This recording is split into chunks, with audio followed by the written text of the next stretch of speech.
بسم الله الرحمن الرحيم. ومن أحسن قولا ممن دعا إلى الله وعمل صالحا وقال إنني من المسلمين.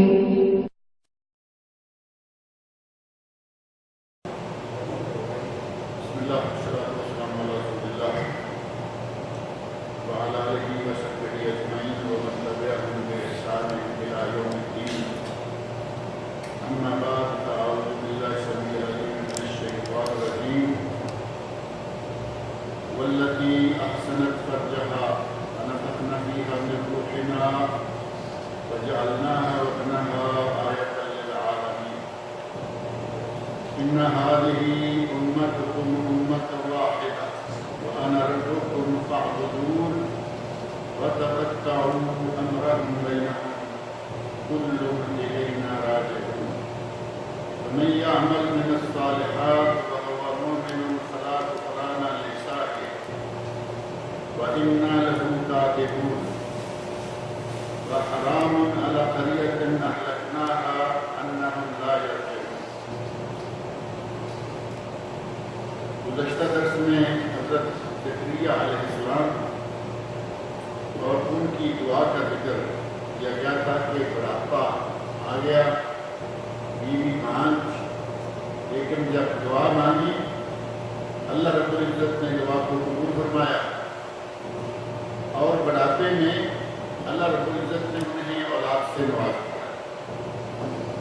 جب اللہ کوئی کام کرنا چاہے تو اس کے لیے کوئی مشکل نہیں، اور اللہ کوئی کام کرنا چاہے دنیا کی کوئی طاقت اسے سر انجام نہیں دے سکتی۔ پھر نہیں ہو سکتا کہ اللہ تو چاہتا نہیں لیکن کوئی کروا دے۔ ہمارے نظریات پاک و ہند کے لوگوں کے خاص طور پر بڑے کمزور، عقیدہ بڑا ضعیف ہے۔ اللہ رب العزت نے اولاد نہیں دی اور مشورہ آ جائے گا، فلاں سرکار کے پاس جاؤ، فلاں مزاد پہ جاؤ، فلاں اللہ نہیں دینا چاہ رہا، درباروں والے کیا کریں؟ اور اگر اللہ دینا چاہے تو دیکھیں آپ کے سامنے مثال موجود ہیں۔ حضرت زکریا علیہ السلام بوڑھے ہو گئے، خود وہ کہہ رہے ہیں کہ میں بوڑھا، میری بیوی بھانج، ہمیں اولاد کیسے ہوگی؟ لیکن اللہ کے گھر سے نا امید نہیں ہوئے۔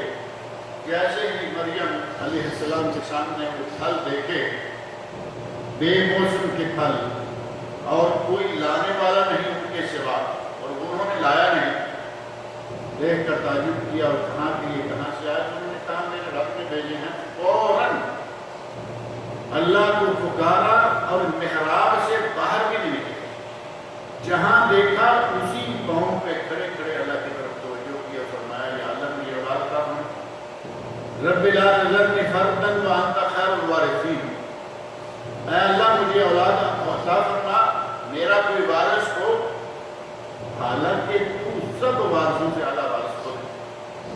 یعنی یہ نہیں کہ مجھے اپنی میراث پر خطرہ ہے، انبیاء کی میراث وہ چلتی رہتی ہے، اس میں دولت نہیں ہوتی۔ نبی اکرم صلی اللہ علیہ وسلم کا ارشاد ہے نحن معاشر الانبیاء، ہم جو انبیاء کی جماعت ہیں، ما ترکنا صدق، ہماری میراث نہیں ہوتی، لا نورث، ہماری میراث نہیں ہوتی، ما ترکنا صدقہ جو ہوتا ہے وہ صدقہ ہوتا ہے۔ میراث انبیاء کی کیا ہے؟ شریعت، دین۔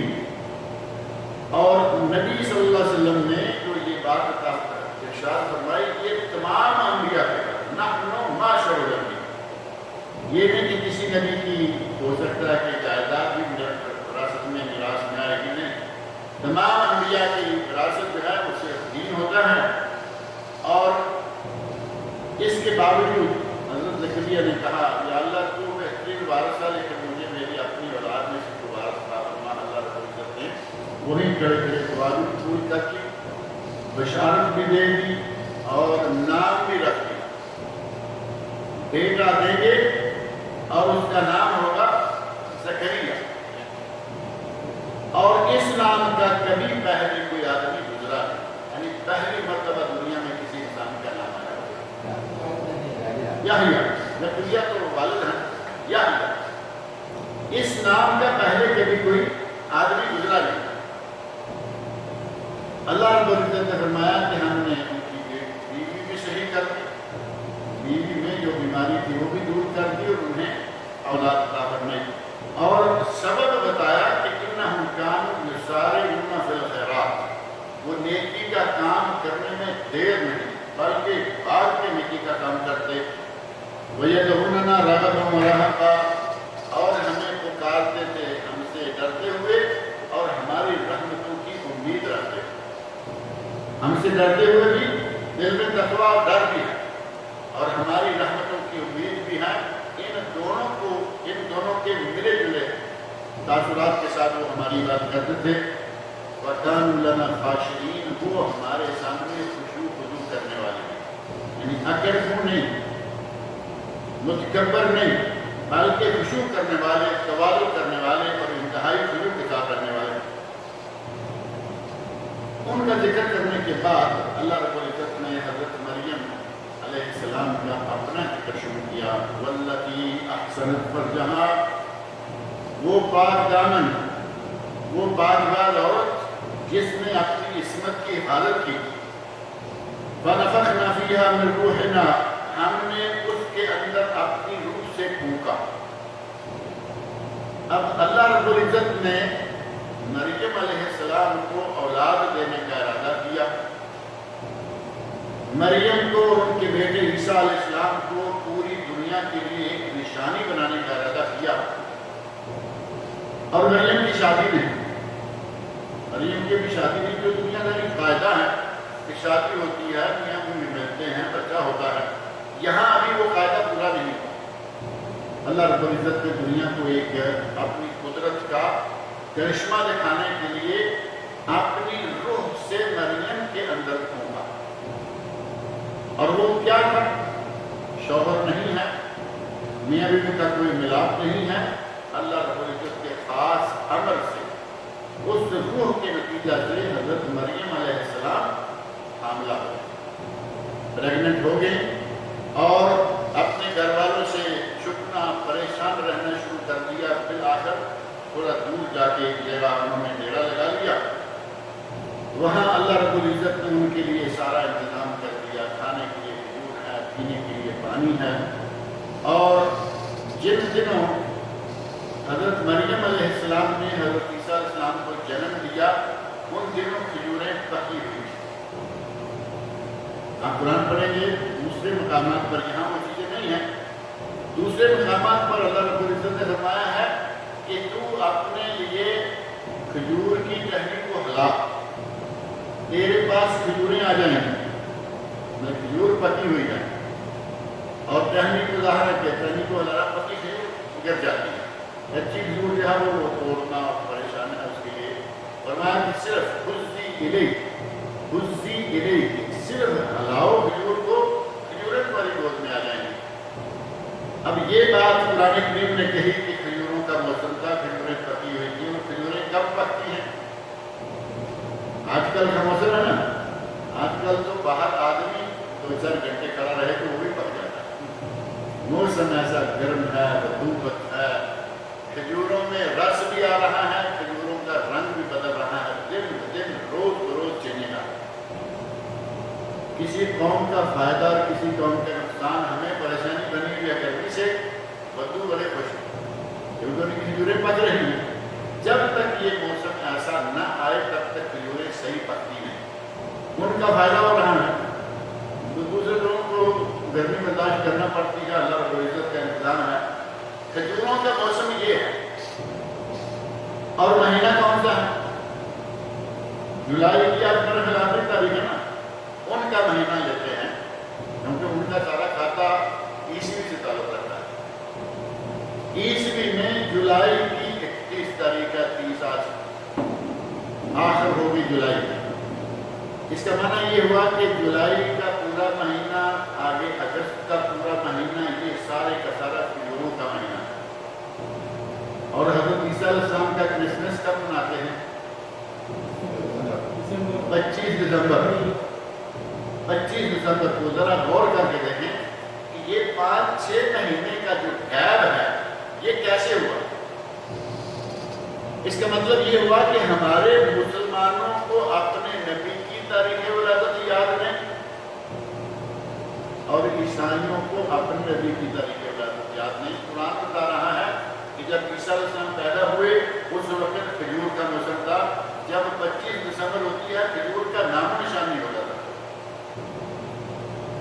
مسلمانوں کے یہاں یہ غلط فہمی بنی ہوئی ہے کہ نبی صلی اللہ علیہ وسلم 12 ربیع الاول کو پیدا ہوئے، جبکہ پوری تاریخ اور ہر مورخ اس بات پر متفق ہے کہ نبی کی وفات 12 ربیع الاول کو۔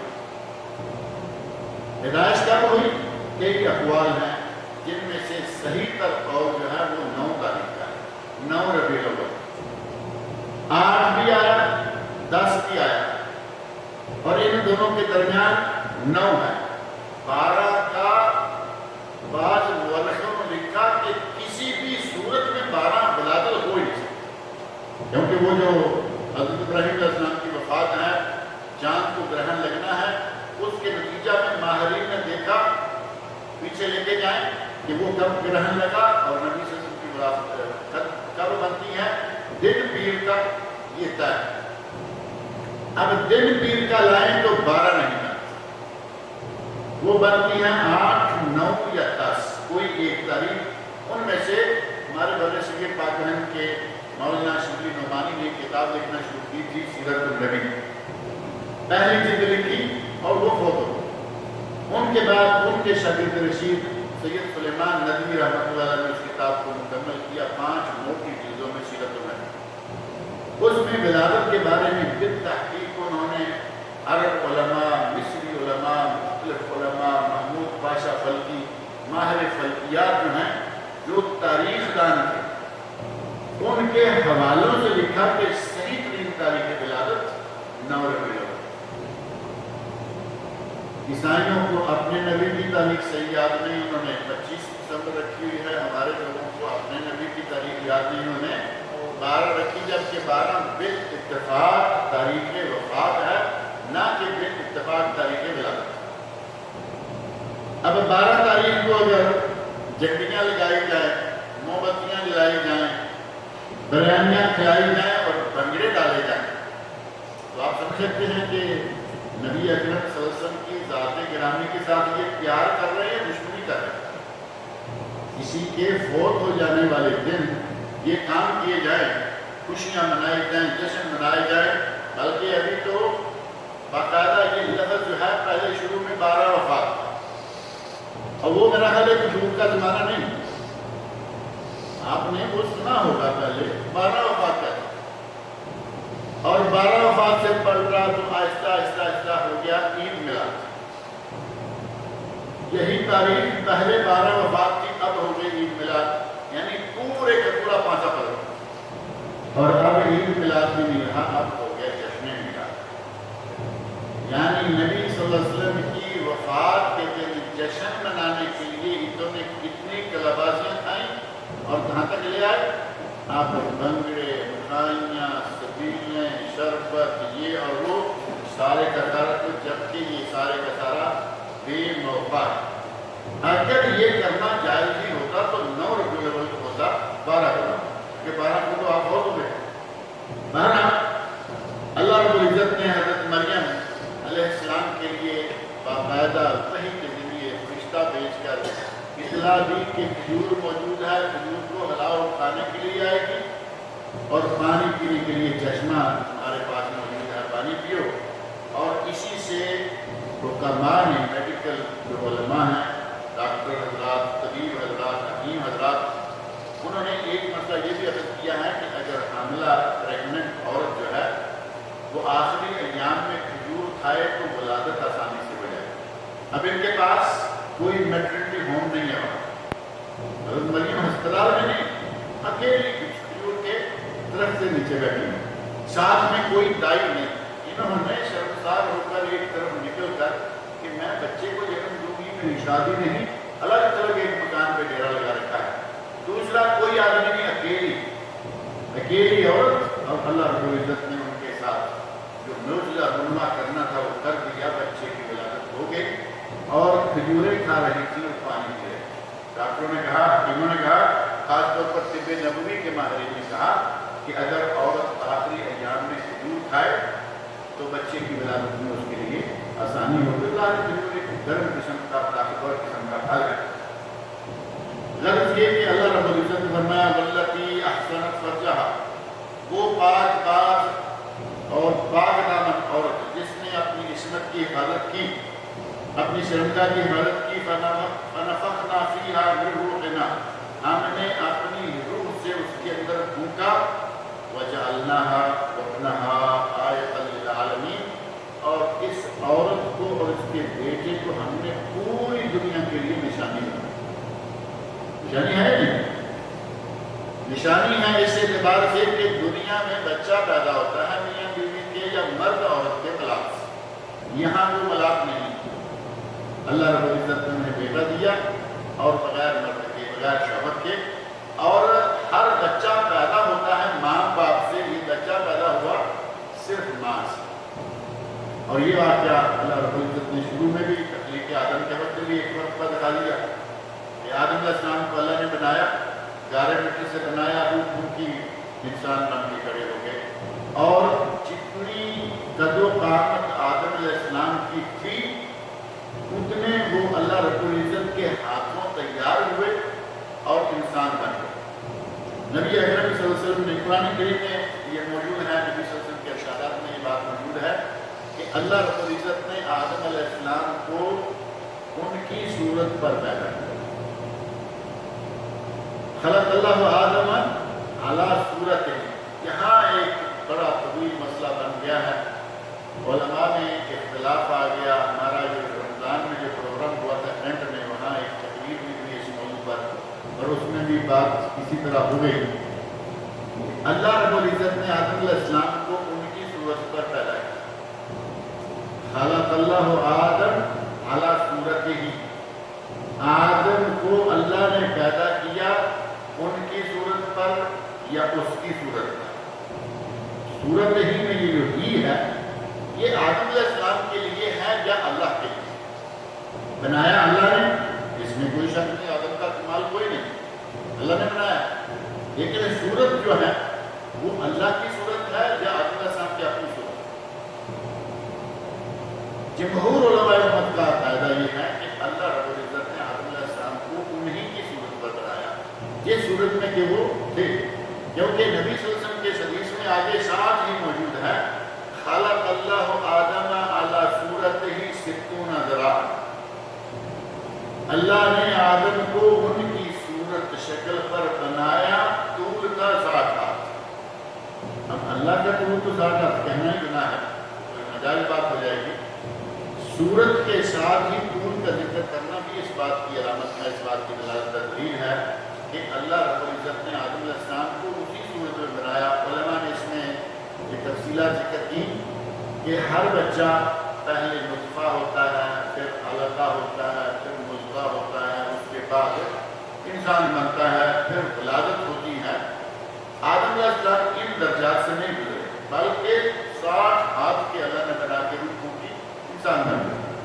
یہ بنا ہے خلق اللہ آدم علی صورتہ، کہ جس بڑی لمبی چوڑی صورت میں آدم علیہ السلام تھے اللہ نے انہیں اتنا ہی بنایا، وہ بچپن سے بڑے ہو کر جوان نہیں، اللہ رب العزت نے ان کو اسی صورت میں بنایا۔ اور آدم علیہ السلام بغیر باپ کے، بغیر ماں کے، اور بعد میں آدم علیہ السلام اکیلے ہیں، اللہ نے جوڑی پوری کرنے کے لیے ان کی بائیں ٹیڑھی پسلی سے ان کی بیوی بنائی، حضرت حوا۔ نبی اکرم صلی اللہ علیہ وسلم نے ایک مرتبہ حضرت عمر فاروق سے مخاطب ہو کر کہا تھا، خواتین کو بات یہ بعض دفعہ کڑوی لگ جاتی ہے لیکن بات ہم سچی ہے، کیا کریں گے کہ اللہ رب العزت نے عورت کو ٹیڑھی پسلی سے پیدا کیا ہے، جو وہ سب سے اوپر والی پسلی، یعنی جو سب سے زیادہ ٹیڑھی۔ اور عمر فاروق رضی اللہ عنہ سے مخاطب ہو کر فرمایا کہ عمر، عورت سے جس حال میں ہے اپنا ٹائم پاس کرو، یعنی گھر کی خدمت ہے، بیوی ہے، جیسی ہے اس کا جو ٹیڑھا پن تھوڑا سا ہے فطرت میں، وہ نہیں تو اس کی کوئی کمر ٹیڑھی ہے، فطرت میں تھوڑا سا ٹیڑھا پن کجی ہے، اس کجی سمیت اس کو قبول کیے رکھو. اگر اس کو پورا سیدھا کرنا چاہو گے تو یہ ٹوٹ جائے. اور ساتھ ہی فرما دیا وَكَسْرُهَا طَلَاقُهَا، اس کا ٹوٹ جانا کیا ہے؟ طلاق دے بیٹھو. تم چاہو گے 100% سیدھی رہے میری نظر کے مطابق، اور اللہ نے اس کو سیدھی پیدا نہیں کیا لہذا یہ سیدھی نہیں ہوگی. اگر کوئی سخت لکڑی ہے اس کو سیدھی کرنے کے چکر میں آگے تو کیا ہوگا؟ سیدھی کرتے کرتے درمیان سے ٹوٹ جائے گی. نبی اکرم صلی اللہ علیہ وسلم نے کہ اس کو توڑنے کے پیچھے نہ پڑو، اس کو جیسی ہے چل رہے. اللہ رب العزت نے جوڑی تیار کر دی جنت میں، آدم اور حوا، یہ بھی اللہ رب العزت کی خاص نشانی ہے. اور پھر مدت دراز کے بعد دیکھیں آدم علیہ السلام پہلے نبی اور آخری نبی سے پہلے نبی عیسیٰ علیہ السلام. اللہ رب العزت نے پھر ایک مرتبہ اس سے اپنے کرشمے کو، اپنے معجزے کو دہرایا اور عیسیٰ علیہ السلام کو پیدا کیا بغیر باپ. وہاں ماں باپ کے بغیر، اور ایک عورت بنائی ماں باپ کے بغیر لیکن شوہر سے. اور یہاں بچہ اللہ رب العزت نے دنیا میں تخلیق فرما کے بھیجا جو باپ کے بغیر ہے، ماں موجود ہے. اللہ نے فرمایا وَجَعَلْنَاهَا وَابْنَهَا آیَةً لِلْعَالَمِينَ، ہم نے مریم کو اور ان کے بیٹے کو دونوں کو دنیا جہان کے لیے ایک نشانی بنا دیا. یعنی دنیا جہان کے لیے اپنا ایک معجزہ، ایک کرشمہ کہ ہم چاہیں تو ایسا بھی کر سکتے ہیں. ہم کسی قانون کے پابند نہیں، لیکن ہم نے یہ قانون بنایا ہوا کہ ہوگا یہ میاں بیوی کا، مرد عورت کا ملاپ ہوگا تو بچہ پیدا ہوگا. لیکن ہماری قدرت ایسی ہے کہ ہم کسی بھی طرح انسان کو پیدا کر سکتے ہیں. ان هذه امتکم امۃ واحدہ، فرمایا یہ امت تمہاری ایک ہی امت. امت سے مراد کیا ہے؟ ملت. امت سے مراد قوم. یہ ملت، یہ قوم ایک ہی قوم تھی، ایک ہی ہونی چاہیے تھی. لیکن بعد میں لوگوں نے اپنے اس ایک امت کو ایک نہیں رہنے دیا بلکہ وَتَقَطَّعُوا أَمْرَهُمْ بَيْنَهُمْ، انہوں نے اپنے معاملے میں تفرقہ بازی، دھڑے بندی، جماعتیں. اللہ فرما رہے ہیں کہ ہم نے ایک امت بنائی، زیادہ امتیں نہیں. اور حضرت ابن عباس رضی اللہ عنہ کی تفسیر میں آتا ہے کہ آدم علیہ السلام سے لے کر 10 قرن تک، 10 قرن یعنی 1000 سال، ایک قول کے مطابق 100 سال کی ایک صدی ہوتی ہے، قرن صدی کو کہتے ہیں. بعد میں کہا کہ قرن صدی نہیں ہوتی، 80 سال کی قرن ہوتی ہے. مان لیے 800 سال ہو گئے، 1000 سال نہیں 800 سال. اگر کوئی 60-50 سال بھی کہے گا تو آدم علیہ السلام سے لے کر 500-700-1000 سال ایک ہی امت رہی. کوئی تفرقہ نہیں تھا، کوئی جماعتیں نہیں، کوئی گھر بندیاں نہیں تھیں. اللہ نے فرمایا کہ ہم نے لوگوں کو ایک ہی امت بنایا، ان میں کوئی الگ الگ قسم کی جماعتیں نہیں تھیں. ایک ملت، ایک دین کا سب کا مشترکہ. وَأَنَا رَبُّكُمْ فَاعْبُدُونِ، اور سب کو یہ بتائے ہوئے تھا کہ تمہارا رب میں ہوں، عبادت کرو تو صرف میری. فَاعْبُدُونِ، یہاں آپ کے پاس قرآن اس وقت نہیں، کھولیں گے دیکھیں گے تو پتہ چلے گا کہ نون کے نیچے زیر. حالانکہ قاعدہ یہ کہتا ہے کہ نون پر زبر ہونی چاہیے. یا ایھا الکافرون، یہاں یا ایھا الکافرون نہیں، یا ایھا الکافرون تعبدون، لا اعبد ما تعبدون. آخر میں یہاں جا کے آئے لکم دینکم ولی دین. یہاں دین کے نیچے بھی زیر ہے جبکہ زیر نہیں ہونی چاہیے تھی. لکم دینکم ولی دین، لیکن دین نہیں. یہاں اصل میں لفظ تھا لکم دینکم ولی دینی، تمہارے لیے تمہارا دین اور میرے لیے میرا دین. وہ نین کی یاد ختم کر دیا، نون کے نیچے زیر باقی ہے. اسی طرح یہاں بھی ہے کہ میں نے تمہیں ایک ہی امت، ایک ہی دین، ایک ہی ملت پر سب کو بنایا. وَأَنَا رَبُّكُمْ، اور میں تمہارا سب کا رب ہوں. فَاعْبُدُونِی، میری ہی عبادت کرو. لیکن یا کو ختم کر دیا، نون کا زیر باقی رہ گیا. ورنہ چاہیے تھا فاعبدونا، لیکن یہاں دونے کا معنی یہ ہے کہ اللہ نے کہا کہ عبادت کرو صرف میری، لیکن لوگوں نے یہ نہیں کیا، وَتَقَطَّعُوا أَمْرَهُمْ بَيْنَهُمْ، لوگوں نے اپنے معاملے کو اپنے اندر جماعت میں تقطعوا کاٹ پیٹ کے ایک دین کو، ایک ملت کو، ایک امت کو بے شمار امتیں بنا دیا۔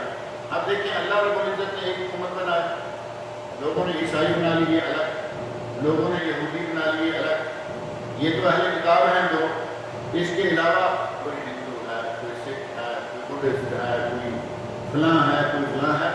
اب یہ سارے ایک ملت سے نکلے ہوئے فرقے ہیں، اور ان اہل کتاب کو، غیر اہل کتاب مذاہب کو چھوڑو، ہمارے تو مسلمان ہی گننے میں نہیں آتے، یہ کتنی جماعتیں بن گئی۔ اب مسلمانوں میں گنتی کرتے ہیں اہل سنت، اہل حدیث، شیعہ اور وہابی سنی، شیعہ سنی۔ اب شیعہ کو چھوڑ دو، شاہ عبدالعزیز محدث دہلوی رحمۃ اللہ علیہ کی کتاب ہے تحفہ اثنا عشریہ، تحفہ اثنا عشریہ، 12 لوگ، 12 امام مانتے ہیں شیعہ، حضرت علی سے لے کر 12 امام، ان کے لیے انہوں نے ایک تحفہ تیار کیا کہ تم 12 امام ماننے والے، تمہارے اندر 70 سے زیادہ فرقے ہیں۔ شاہ عبدالعزیز محدث دہلوی شاہ ولی اللہ کے بیٹے، انہوں نے صرف شیعہ کے فرقے گنے جو کہ 70 سے بھی زیادہ گزرے ہوئے، اور نبی صلی اللہ علیہ وسلم نے کہا کہ میری امت کے 73 فرقے ہو جائیں گے، 70 تو صرف انہیں کے اندر موجود ہیں۔ نبی صلی اللہ علیہ وسلم نے جو موٹے موٹے گنائے ہیں اس حساب سے وہ اتنے ہی بنے گے، لیکن ایک فرقے کے اندر فرقے۔ اب اپنے مسلمانوں کا شیعہ کو چھوڑ کر سنیوں کا زیادہ کر کے اہل حدیث سنیوں میں، اہل سنت سنیوں میں، اہل حدیث کو سائڈ میں رکھتے ہیں، اہل سنت کو لے لیجیے، اہل سنت میں دیوبندی وہ بھی اہل سنت، بریلوی وہ بھی اہل سنت۔ اب دیوبندیوں کو ذرا سائڈ میں رکھو، بریلیوں میں ہری پگڑی والی بھی اہل سنت، سگار کی پگڑی والی بھی اہل سنت۔ ایک پگڑی آج کل ایک نئے رنگ کی آئی ہے، وہ کیا رنگ ہے جہاں پہ نظر میں مل جا رہا ہے، بنی، بنی یعنی براؤن، لیکن براؤن بھی خالص براؤن بھی کوئی عجیب سا اسپیشل سا براؤن ہے۔ ایک پارٹی نے وہ رکھی، ہمیں ہری بھی نہیں چاہیے تمہاری، ہمیں لال بھی کوئی نہیں چاہیے، انہوں نے وہ اپنے پر لیا، اور کئی لوگوں نے سب کو ملانے کا چکر کیا بھی۔ پرسوں میں ایک کلپ دیکھ رہا تھا شیخ مولانا اعلیٰ حضرت بابا جانی کا، بابا جانی سنا کبھی؟ عجیب بات ہے، اتنے بڑے بڑے لوگوں کا آپ کو نام ہی نہیں معلوم۔ پاکستان میں کراچی میں ایک حضرت ہیں الیاس قادری صاحب، ہری پگڑی والوں کے بانی ہیں، ان کو لوگ نہ مولانا نہ شیخ نہ حضرت، بابا جانی یعنی ابا جان کے کھاتے میں ڈال دیا ان کو، بابا جانی، بالکل ماڈرن، وہ انتہائی پرانا سا آدمی نظر آتا ہے کپڑے سے، ڈیزائن سے، لیکن بابا جانی سوال کر رہے ہیں بابا جانی سے۔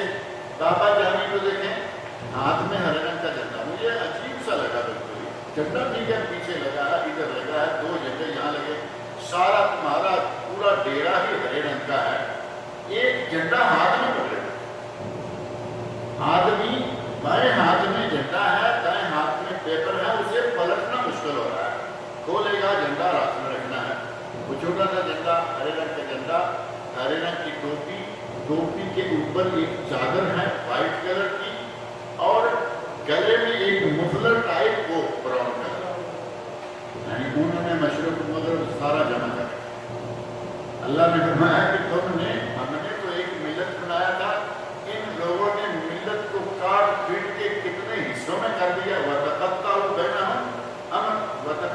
أَمْرَهُمْ بَيْنَهُمْ، انہوں نے اپنی ملت کو بے شمار ٹکڑے کر کے، اب بریلویوں میں کئی جماعتیں، دیوبندیوں میں کئی جماعتیں، اہل حدیث میں کئی جماعتیں۔ اہل حدیث نظریہ کے اعتبار سے سارے ایک ہیں، تنظیمی اعتبار سے الگ الگ ہیں، ایک کا صدر دوسرے کا صدر، تھوڑا سا جھگڑا ہوا اپنی جماعت بنا لی، لیکن نظریات بنیادی طور پر سب کی ایک۔ یہاں نظریات میں بھی فرق، ایک دوسرے کو کافر قرار دے رہا ہے، لاہور میں مولانا سرور قادری گزرے ہیں، انہوں نے کہا ڈاکٹر طاہر القادری کا ہے۔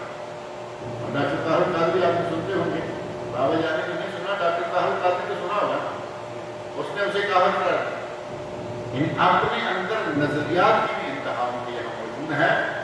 غرض اللہ رب العزت نے فرمایا کہ ہم نے تو ان لوگوں کو ایک امت بنایا تھا، انہوں نے اپنی امت کے ٹکڑے کر دیے بے شمار۔ کل الینا راجعون، جاؤ گے کہاں؟ اللہ نے فرمایا سب کو میرے پاس ہی آنا۔ تو آخری فیصلہ ہوگا کہ حق کس کے پاس ہے، سچا کون ہے، آخری فیصلہ پھر میں نے ہی کرنا ہے۔ جو کر سکتے ہو کر لو، جہاں جا سکتے ہو جا لو، جو پہننا چاہتے ہو پہن لو۔ اگر نبی کے امتی ہوتے ہوئے تم اپنی مرضیاں کرو گے تو پھر فیصلہ میں کروں گا کہ کون غلط ہے کون صحیح۔ اور غلط صحیح کا معیار اللہ کے نبی ہمیں بتا کے گئے ہیں، وہ کیا ہے؟ صحیح کون ہوگا؟ جو کتاب اللہ اور سنت رسول پر چلنے والا۔ اگر ان دو چیزوں کو چھوڑ کر ساری دنیا کے اقوال کو اپنے اندر جمع کر لے تو کامیاب نہیں ہوگا جب تک اپنے اندر قرآن و سنت کو جمع کرے۔ اللہ رب العزت فرمایا کہ انہوں نے بے شمار جماعتیں بنا لی اور ہم ان کو اپنے پاس جب لیں گے تو ان کا حساب ہے ہم خود کریں گے۔ فَمَن يَعْمَلْ مِنَ الصَّالِحَاتِ وَهُوَ مُؤْمِنٌ۔ میرا خیال ہے کہ تھوڑا سا دوسری کتاب پڑھ لیتے ہیں، تھوڑا سا 10-15 منٹ وقت تھا میرے پاس، یہ انشاءاللہ تعالیٰ یہ مرتبہ پڑھیں گے۔ فَمَن يَعْمَلْ مِنَ الصَّالِحَاتِ وَهُوَ مُؤْمِنٌ فَلَا كُفْرَانَ لِسَانِهِ وَإِنَّا لَهُ كَاتِبُونَ۔ اس میں شرح تفصیل سے بات کریں گے۔ اللہ تعالیٰ مجھے اور آپ لوگوں کو قرآن کریم پڑھنے سننے سمجھنے اور اس کے احکام پر عمل کرنے کی توفیق عطا فرمائے۔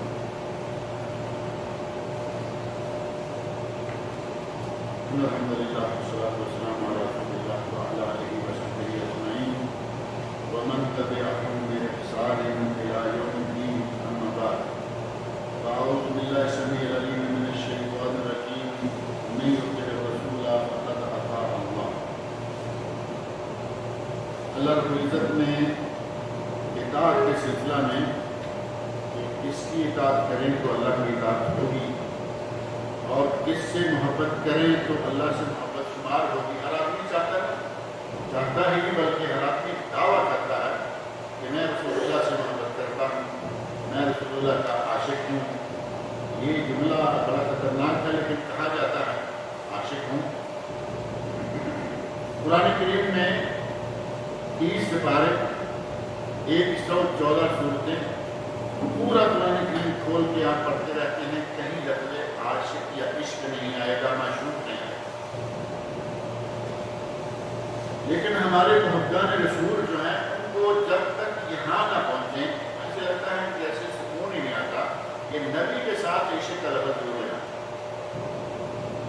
پیار یا محبت کہیں معقول بات ہے۔ اللہ تعالیٰ نے قرآن کریم میں صاف لفظوں میں فرمایا کہ ان کنتم تحبون اللہ فاتبعونی یحببکم اللہ۔ میں میرے نبی سے کہہ دو کہ اگر تم اللہ سے پیار کرتے ہو تو میری اطاعت کرو، مجھ سے محبت کرو، یحببکم اللہ، اللہ تم سے محبت کرے گا۔ بار بار محبت کا لفظ آیا، کہیں اسے کبھی آ سکتا تھا اگر یہ کوئی معقول بات ہے۔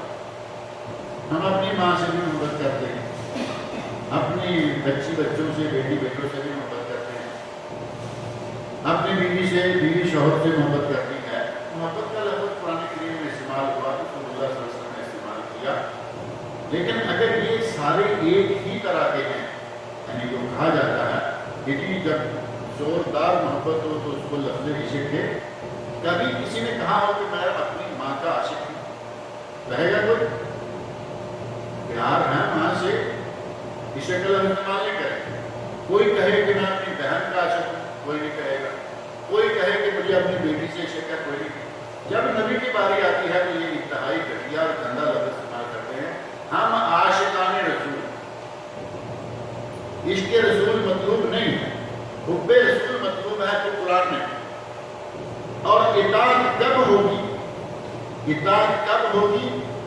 بغیر باندھے اپنی مرضی سے اطاعت کرے اور دل سے محبت رکھیں۔ ہم کچھ کام ایسے بھی کرتے ہیں کہ کام تو کر دیا لیکن دل میں ہم پریشان ہوتے ہیں کہ کہاں پھنس گئے۔ وہ محبت اور اطاعت کی معنی ہوگی اتباع اور محبت، یہ دو چیزیں جمع ہوں تو بنتی ہیں اطاعت۔ اتباع بھی ہو اور محبت بھی ہو، یعنی دل کی محبت کے ساتھ آدمی اللہ کے نبی کی اطاعت کرے تو اتباع کرے تو یہ ہوتی ہے اطاعت۔ اور اللہ رب العزت نے یہاں بیان فرمایا ہے نہیں یؤتی الرسول، جس نے رسول کی اطاعت کی، یعنی محبت کے ساتھ بھی اور اتباع کے ساتھ بھی، بات بھی مانی اور دل سے خوش ہو کے مانی، دل سے تنگ ہو کے پریشان ہو کے نہیں کہ کیا بھائی یہ دیکھو روزے آ گئے، کیا بھائی بار بار نماز آ جائے، کیا یہ کیا بھائی والی بات آئی تو سمجھنے کے لیے پیار سے اتباع نہیں ہو رہی، مجبور ہو کے اتباع کر رہا ہے، یہ اطاعت شمار ہے۔ اب یہ قاعدہ پوری ذہن میں رکھیں، محبت جمع اتباع برابر اطاعت، یہ ہے اطاعت جو اللہ کا مطلوب ہے۔ فرمایا نہیں یؤتی الرسول، جس نے رسول کی اطاعت کی فقط اطاع اللہ، اس نے گویا کہ اللہ کی نبی صلی اللہ علیہ وسلم کوئی ایسا حکم نہیں دیں گے جو اللہ کے امر کے بغیر ہوگا یا اللہ کی منشا کے خلاف ہوگا، کیونکہ نبی تو اپنی مرضی سے بولتے نہیں، حد اللہ رب العزت نے حد کر دی نبی صلی اللہ علیہ وسلم کی پاک دامنی بیان کرتے ہوئے، ما ينطق عن الهوى ان هو الا وحی یوحی، میرا نبی اپنی مرضی سے کوئی بات نہیں کرتا سوائے اس کے کہ وحی کرتا ہوں اور وہ وحی آگے بیان کر دیتا ہے۔ جو آدمی اس طرح اپنی زندگی کا ایک ایک لفظ گنا چنا بولنے والا شریعت کے معاملہ میں ایک ڈبل اپنی زبان سے نہیں نکالتا، جب اس کی اطاعت کریں گے تو سیدھی سیدھی اللہ کی اطاعت ہو جائے گی۔ اور اس بات کو اللہ رب العزت نے یہاں خود بیان فرمایا نہیں یؤتی الرسول فقط اطاع اللہ، جس نے رسول کی اطاعت کی اس نے گویا کہ اللہ کی اطاعت کی۔ اور آگے فرمایا وَلَقَدْ بَعَثْنَا فِي كُلِّ أُمَّةٍ رَسُولًا، ہم نے ہر امت میں ایک ایک رسول بھیجا۔ اب ہمارے پاس نبی اکرم صلی اللہ علیہ وسلم رسول ہیں امت محمدیہ کے لیے، محمد رسول اللہ صلی اللہ علیہ وسلم، عیسائیوں کے لیے عیسیٰ علیہ السلام، پیچھے بنی اسرائیل کے لیے حضرت موسیٰ علیہ السلام اور دیگر، ہر امت کی طرف اللہ نے ایک نبی بھیجا اور کہا کہ اس نبی کی اطاعت تم کرو گے میری اطاعت ہو جائے گی۔ فرمایا وَلَقَدْ بَعَثْنَا فِي كُلِّ أُمَّةٍ رَسُولًا، اور جو رسول بھیجا اس رسول کو کیا حکم دے کے بھیجا، ان اعبدوا اللہ واجتنبوا الطاغوت، حکم یہ دیا کہ عبادت کرو سارے کے سارے صرف اللہ کی، اور طاغوت سے اجتناب کرو، یعنی طاغوت کے قریب بھی نہ جاؤ۔ اجتناب کا معنی ہوتا ہے ایک جانور کا جانور، اس جانب ہو جاؤ، اس جانب ہو جاؤ۔ اجتناب کا معنی جانب ہو جانا، جہاں ایک چیز ہے اس سے جانب ہو جاؤ یعنی دور ہو جاؤ۔ واجتنبوا الطاغوت، اور طاغوت سے دور رہو، اطاعت کرو اللہ کی اور طاغوت سے دور رہو۔ اور طاغوت کیا ہے؟ علماء کرام نے اس کا تعارف کرواتے ہوئے کہا ہے کل ما یعبد من دون اللہ فهو طاغوت، کل ما یعبد من دون اللہ فهو طاغوت، ہر وہ چیز جس کی اللہ کے سوا، اللہ کو چھوڑ کر جس چیز کی بھی عبادت کی جاتی ہے وہ طاغوت ہے۔ وہ لات ہو، وہ منات ہو، وہ عزا ہو، وہ سومنات کا مندر ہو، ہمارے اپنے بھی تو لینے پڑے گے نا۔ مکہ والوں کے لاکھ منات گنتے رہتے ہیں، ہمارے لاکھوں مندر اور لاکھوں مزار دربار، مزار لینا چاہیے کہ نہیں؟ یہاں آ کے پھر مسئلہ گڑبڑ ہو جاتا ہے، جو کہ ہمارے سارا کچھ وہ ہیں اور یہ کہتے ہیں کہ ان کے قریب نہ جاؤ۔ مزار جو بن گیا ہے یہ بھی غلط بنا، اور وہاں جا کے جو کچھ کیا جاتا ہے وہ بھی غلط ہے۔ اب دیکھو مکہ مدینہ میں قبرستان آپ کے سامنے، آپ کو تو اللہ رب العزت نے بڑا نواز کیا، ہمارے ملک میں بیٹھ کر پاکستان میں، انڈیا میں، بنگلہ دیش میں یہ بات سمجھانا بڑا مشکل ہو جاتا ہے۔ یہاں تو بڑا احسان ہے کہ ہم اپنی آنکھوں سے جنت المالا دیکھا ہوا ہے، جنت البقیع دیکھا ہوا ہے، ریاض میں بڑا قبرستان جہاں ملک دفن ہو رہے، آپ نے اپنے سامنے کئی ملکوں کو دفن ہوتے سنتے ریڈیو ٹیلی ویژن سے دیکھتے ہیں، سادہ سی قبر بناتے ہیں، میت کو دفن کر کے مٹی ڈالتے ہیں، اور جب کسی کو دفن کرتے ہیں یقین جانے میں ایک دفن میں نے خود دیکھا ہے، حاکم امارات ملک کا حاکم، اس کی تدفین میں قبرستان میں جا کے دیکھ کے ساری دفن کرنے کے بعد مٹی ڈال کے کہتے ہیں شیخ احمد فی امان اللہ، ان کا نام شیخ احمد الملا تھا، شیخ المعلا، شیخ احمد فی امان اللہ مسکین، یقین جانے کہ آج سے 36 سال پہلے میں نے یہ 36 سال پہلے یہ لفظ سنے، شیخ احمد مسکین وہ حاکم وقت تھا، اب مر گیا شیخ احمد مسکین فی امان اللہ، ہم وہ پہلے مسکین تھا، جیسے ہی قبر میں گیا ہم اس کو بادشاہ بنا دیا، بادشاہ بھی چھوٹا ہوتا ہے، ہم تو کوئی بڑا کسی بنا۔ اللہ رب العزت نے فرمایا کہ عبادت کرو صرف اللہ کی، وَاجْتَنِبُوا الطَّاغُوتَ، اور طاغوت سے دور رہو، یعنی غیر اللہ کی عبادت کا موقع ہے، اس سے دور بھاگو، کیونکہ غیر اللہ کی عبادت جائز نہیں۔ ہم جب اسلام میں داخل ہوتے ہیں، ہم تو خیر داخل کیا ہوں گے، ہم تو پیدا ہی اسلام میں ہوتے ہیں، ہمیں تو داخل کرنے والا تو ہو ہی نہیں سکتا نا، لیکن ہمارے لیے کلمہ ہے نا، کلمہ توحید، کلمہ شہادت، کلمہ شہادت لے لے، توحید لے لے، ان دونوں میں ایک بات مشترکہ ہے اور وہ ہے لا الہ الا اللہ محمد رسول اللہ، اللہ کے سوا کوئی عبادت کے لائق نہیں۔ جب مزار پہ جا کے سجدہ کریں گے تو غیر اللہ کو ہم نے عبادت کر دی ہے، سجدہ کیا ہے؟ کئی لوگ کہتے ہیں کہ یہ آج سے پہلا نام کو دے دے کہ یہ وہابی، پہلا کھاتا یہاں سے شروع کرتے ہیں اللہ کی سننے والے کو آسانی رہے کہ یہ بات نہیں ماننا، وہابی کا لفظ آ گیا، اس کی بات نہیں سنتے، کہیں گے یہ وہابی ایسے کرتے رہتے ہیں، کون سجدے کرتے ہیں؟ میں نے اپنی آنکھ سے آدمی کو سجدے میں پڑا ہوا، اور پہلے تو مشکل تھی کہ اب میں نے کہا تو کہیں گے یہ بھی شاید ایسے ہی کہہ رہا ہوگا۔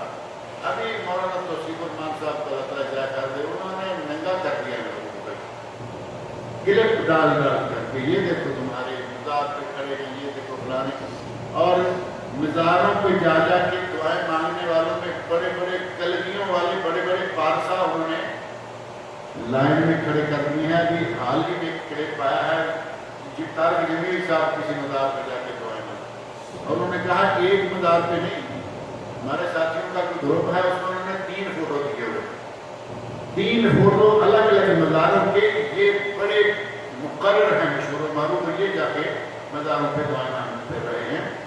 آج یہ آسانی ہوگی کہ آپ کے سامنے باقاعدہ ریٹن اور ساتھ ہی بات تصویر، پہلے شروع میں کہا کرتے ہیں کہانی ہے، پھر کہنا شروع ہوئے کہانی بات تصویر، اب بات تصویر کہانی آ رہی ہیں کہ یہ سجدے بھی کرتے ہیں، یہ غیر اللہ سے جا کے مانگتے بھی ہیں، اور غیر اللہ سے مانگنا جس سے مانگا جا رہا ہوگا وہ طاغوت ہے، وہ قبر میں مردہ ہو، وہ درخت کھڑا ہو، وہ بھگوان بنا کے کھڑا کیا گیا ہے، وہ لکڑی کا ہے، پتھر کا ہے، ابھی تو میرا خیال ہے بھگوان سونے کی بھی بک رہے ہیں، مالدار لوگوں کو کیا ضرورت ہے لکڑی پتھر کا بھگوان بنائے، اور مالدار لوگ سونے کا بھگوان بنا، یہ سونے کا بھی ہوگا تب بھی اس لائق ہے کہ اس پہ نفرت کی نگاہ ڈالی جائے اور اس سے دور رہا جائے۔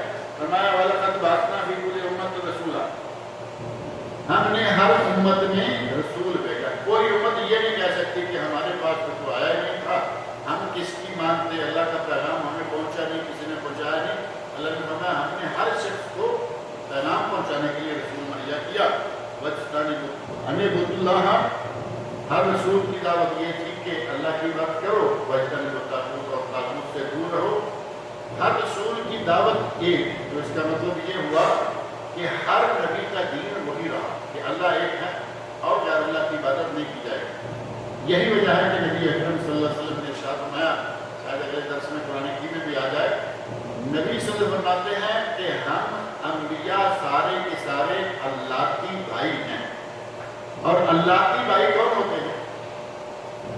باپ ایک ہو، مائیں 4 ہیں، ماں تو ایک ہی ہوتی ہے نا بندے کو، لیکن دوسری چیز جو ہے وہ سوتیلی مائیں، باپ ایک ہے اور اس کی 4 بیویاں ہیں، چاروں بیویوں کے جو بچے ہیں ان کا آپس میں کیا تعلق ہے؟